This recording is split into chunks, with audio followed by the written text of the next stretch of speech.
seems like it has to kind of be on purpose, right? Can we just talk about that a little bit? Okay. Go ahead. Well, I think like you were saying, people tend to bring in their friends and people that they know and people that they trust, especially in a writer's room.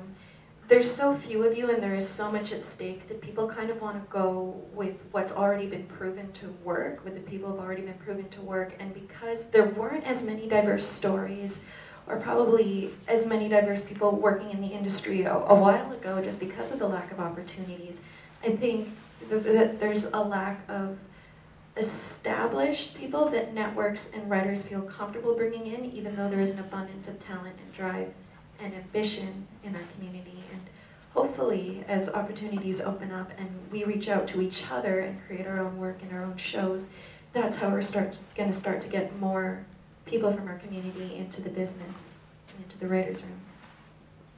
Entirely what you just said.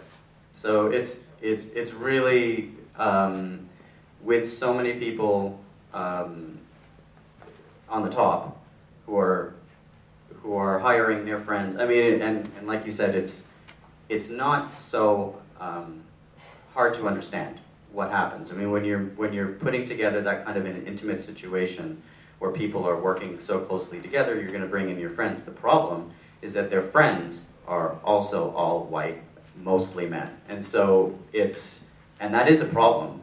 And so there are attempts at bringing in people. I mean, like the program that I did, the Writers Guild program, placed me in a room. I became friends with lots of people who I'm continuing to have connections with.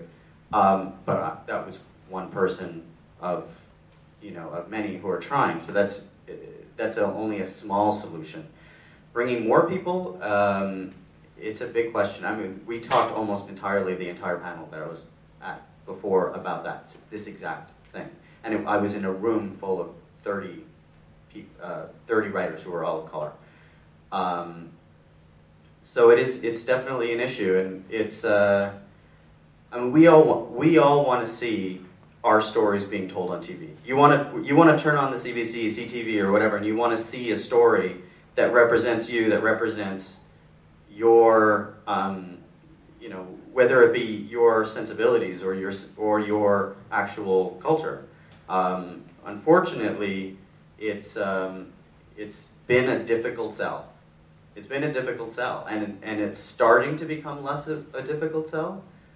It's awesome that what's happening with your project, and there are other projects that are coming on. I mean, there are some very high-profile shows that have been on with people of color, like Book of Negroes is an obvious example. But it's slow. It's really slow. I don't know what else I can tell you.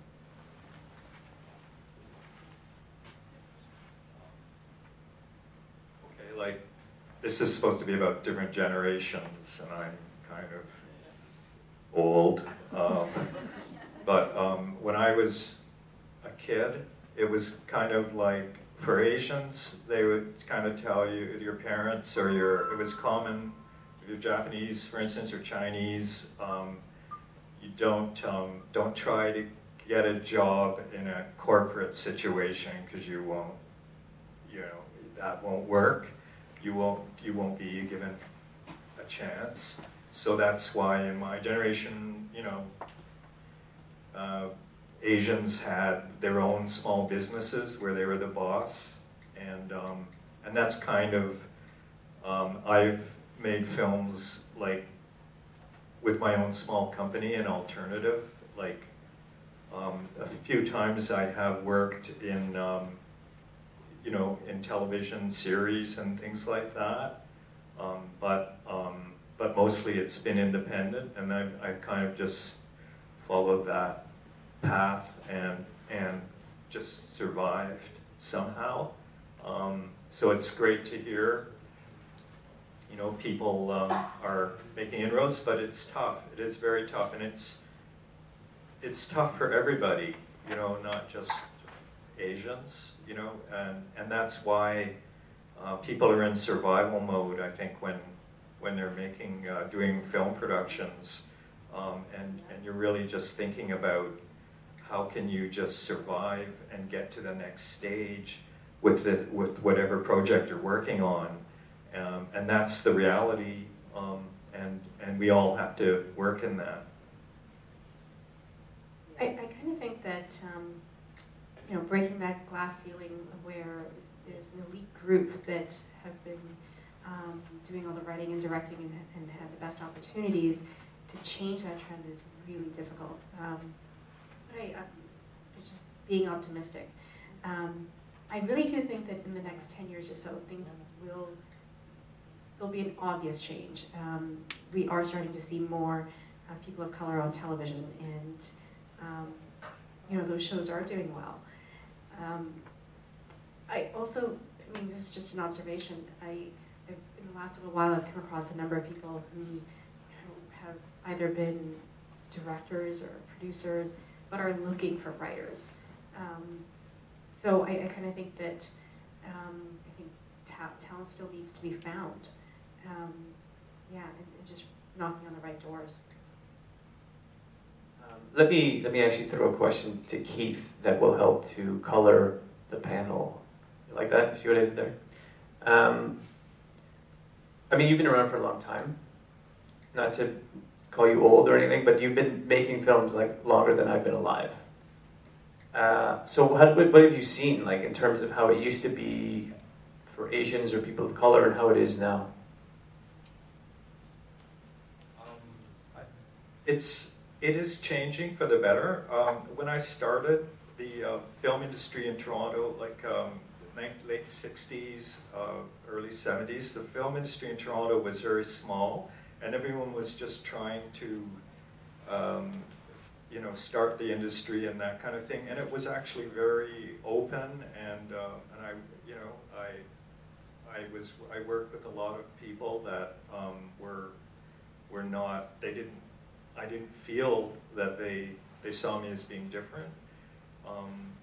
Later in the 70s, it started getting tough, and I did feel there were some incidents that have left, no doubt, have left scars. But you know, it's so. And then after that, in the 80s, I think it did. People became aware, and they started to think of inclusion as sort of an idea, and you remember, I think, did we meet in the 80s or the 90s? You were doing theater, the 90s, okay. So there were you know, different groups that were, you know, presenting the idea that we should include everybody, and these ideas, you know, germinated, and I think on the whole, that those are they're deeply rooted ideas now in the film industry, in the corporate structure. People are aware that this is an important idea to include other people, regardless of you know, their background and their, you know, just everybody should be included, so that it, you know, it's like the phrase you always hear is, our screen should look like when we ride the subway, say here in Toronto, where you see just everybody, but we don't see that on our screens yet. But the idea is there, and it's just there are still barriers. I don't think anyone can deny that. So I'm going to just ask one more question of the panelists, and then I'm going to take it to the audience for questions, and then we'll have a discussion, and you'll talk, and we'll talk, and it'll be so amazing. But before we do that, so right now, where do you think that we are headed, sort of as, you know, sort of as a culture? Like, if we define this sort of Asian Canadian filmmaking thing as like sort of a paradigm, where is that paradigm going? I think right now we're still in a phase of taking back, because our voices have been repressed for so long, and we've been pretty much denied a voice in the mainstream media. I think right now is all about proving ourselves, challenging the status quo, and being a subversive voice. And then I think as we become more established, it's going to be less of a shock to see people like us and people black, yellow, every color of the rainbow on TV. And then that'll just become part of the voice of our community in general, of Canada. And I really do hope that's the case, and I think that is where it's heading. So I agree. I think we are in a phase of discovery. Yeah, it has been hard for visible minorities to break into this business. Even as a woman, for that matter, I have to say, over the last few months, my experience has been, if I'm emailing someone about film or something, the response I get back is Mr. Parmer. There's this assumption that I must be a man, and I find it offensive to just make that assumption. So, yeah, it's not just about being a visible minority, but it's also, being able to get in this business as a woman. When I was first making dowry, I'm a visible minority, a woman, and making my first feature, and my God, was it hard to get people to take you seriously. And that was the most challenging part about making the film. Transition, yes. I think that we're in less of a transition than, let's say, the United States. So I think it's important for us to look at the two different countries and what they're doing, especially in television, also in feature films, but more so let's talk about television, because that's kind of the world I'm in. In the United States, there's a lot more systems in place in order to get people of diverse backgrounds in writing rooms, in front of the camera, behind the camera. Here in Canada, there is some.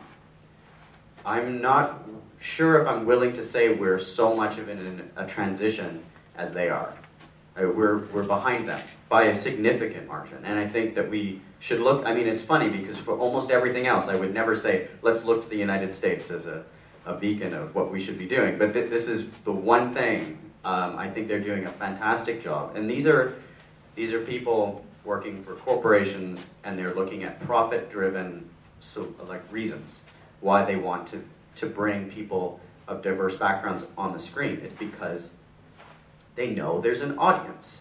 And it kind of boggles the mind when you look here, and the decision, again, I'm actually taking someone else's word, so that's something I heard earlier today, that it's here it's a political decision, while there it's an economic decision. And I think that's an interesting difference. They know that they can make the money, that they know that there's an audience, and so they're purposefully creating programs and pushing to get people of these backgrounds in the creative process. Well, here we're making a political decision. We're thinking this is something that we should do because we have, but we're